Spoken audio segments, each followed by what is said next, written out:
자, 어떻습니까? 이번 시간에는 저번 시간과 이어서 의미 확충 아무거나 다 프로젝트를 하는 것이 아니다. 어떤 프로젝트를 어느 난이도에서 어느 시절에 어느 때에 정말 이 프로젝트의 승부를 걸어야 될 때가 무엇이냐 이런 것들에 대한 것은 굉장히 중요합니다. 왜냐하면 서울대가 됐던 카이스트가 됐던 우리가 경희대가 됐던 성균관대 의대가 됐던 저는 18년 동안 이 학생들을 매번 가르쳐서 대학에 보냈기 때문에 어느 정도의 프로젝트를 언제 시전을 해서 어떻게 결과를 내야 그 정도에 붙을 수 있는, 합격할 수 있는 서류가 된다는 걸 저는 알고 있어요. 경험치가 있기 때문에. 그러면 막 해서 되는 게 아니다. 첫 번째처럼 합격할 수 있는 내용의 생계부와 생계부 대체서식을 만들려면 어떻게? 우리 아이가 지금 일반고인데 첫 번째 강의에서 말씀드린 것처럼 이 아이가 지금 학교에 있는 진로선택 과목이 썩 우리 아이가 대학 가는 학과에 마땅치가 않거나 아니면 너무 성의가 없는 거죠. 문제집에서 문제 풀어오면 그거 갖고 세특으로 써주겠다. 이게 진로선택 과목이에요. 그러면 그때와 같이 지금의 30대 아이들이 옛날에 했듯이 내가 안 돼 있다고 해도 또 다시 내가 프로젝트를 더 해서 근데 어떤 프로젝트를 해야 되냐? 그거는 내가 대학에 가고자 하는 의미와 내가 가고자 하는 진로가 정확하게 의미가 설정이 돼 있어야겠죠. 그럼 프로젝트가 보이겠죠. 아까 법의학 교실 의사 생각하는 검정고시 학생이 법학과의 학점은행제 수업을 듣는 것처럼 그렇게 이제 보일 겁니다. 그러면 해내서 그 선생님에게 그거를 말씀드리고 선생님과 충분한 커뮤니케이션을 통해서 그것이 생계부에 올라갈 수 있도록 경쟁력을 갖출 수 있도록 생계부가 노력을 해야 되고 검정고시 해외 학생들도 마찬가지예요.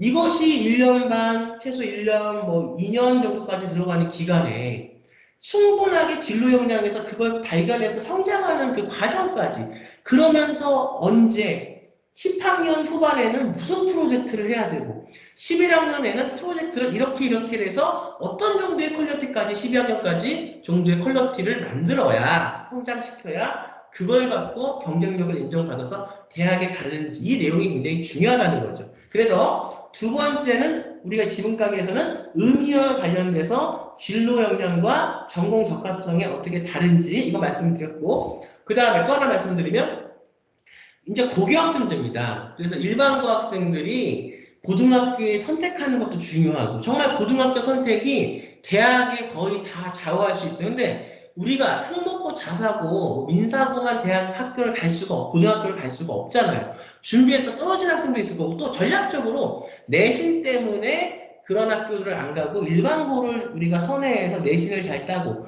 혹은 내가 또 검정고시를 선택하는 학생들도 있어요. 이 두 부류가 있는데 검정고시를 선택하는 학생들은 내가 학교 생활에 나의 잘못뿐만이 아니라 타인의 잘못 때문에 학교 생활을 할 수가 없는 경우 이 학교는 이제 검정고시를 선택해야 되는 거고요. 두 번째는 전략적으로 이 아이가 너무나 한 분야에 뛰어났기 때문에 고등학교에 가서 전체적인 거를 배우기보다는 한 분야에 더 집중할 이미 이 아이는 한 분야에서 굉장히 뛰어난 것이 갖춰져 있는 아이죠.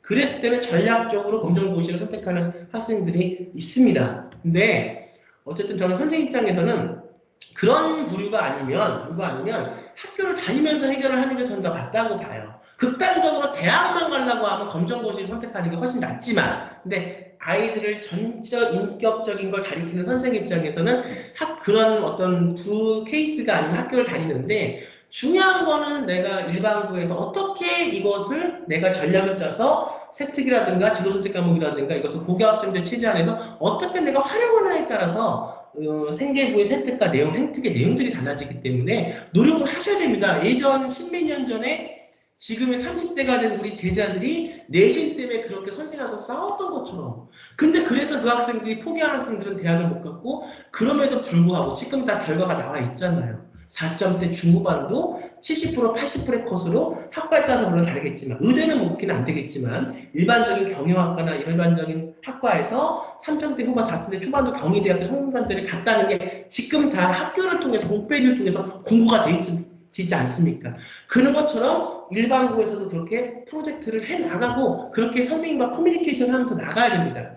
검정고시 해외고 학생들도 마찬가지입니다.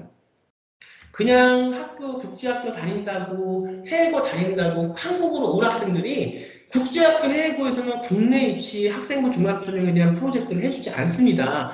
어떻게 이거를 지금 다니고 있는 학부와 연결시켜서 내가 하는 IB 과정 혹은 AP 과정 속에서 연결시켜서 내가 경쟁력 있는 생계부 대체서식을 만들지는 늦어도 10학년 후반, 11학년 초반에는 이것이 결정이 나 있어야 그것을 벗어나면 아무리 좋은 프로젝트를 해도 단계성, 제가 지금 말씀드렸죠. 진로 역량과 우리가 그다음에 전공 적합성이라고 하는 이 평가, 대단히 중요한 학생부 종합전형의 평가 요소의 단계성을 확충할 수 없기 때문에 세월, 어떤 기간이 들어가지 않으면 안 된다는 거. 그 다음에 하나, 내가 징빙받을 수 있는 기간에 공신력 있는 징빙을 받아야 됩니다.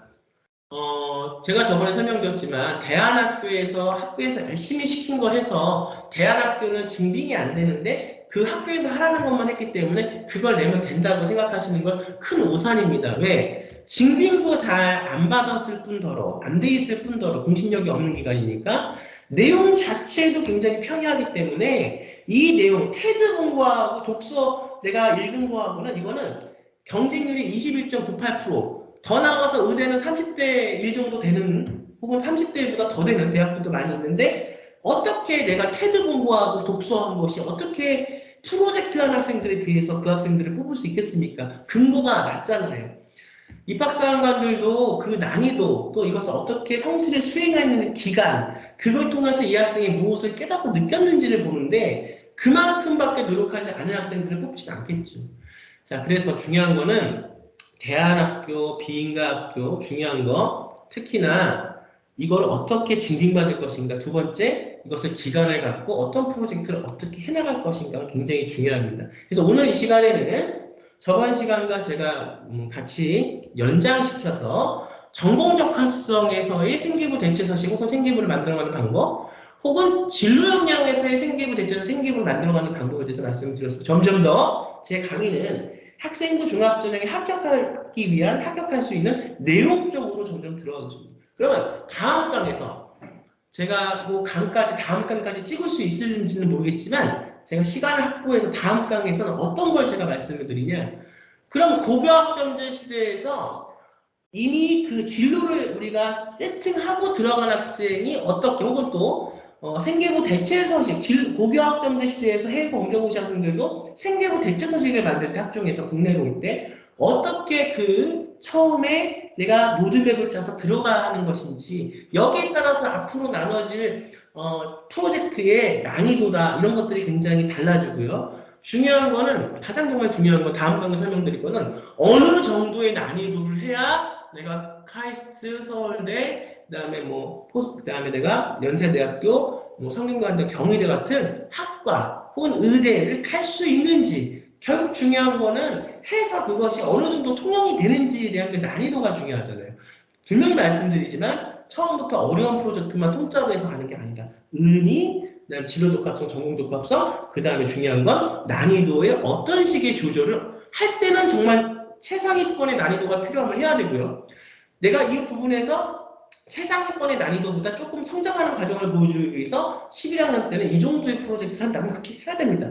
제가 갖고 있는 노하우 중에서 대학교에 합격할 수 있는 난이도 어느 정도까지 프로젝트를 해야 되는가에 대한 말씀을 드리도록 하겠습니다. 자, 다음 시간에 또 만나 뵙도록 하죠. 여러분 감사합니다.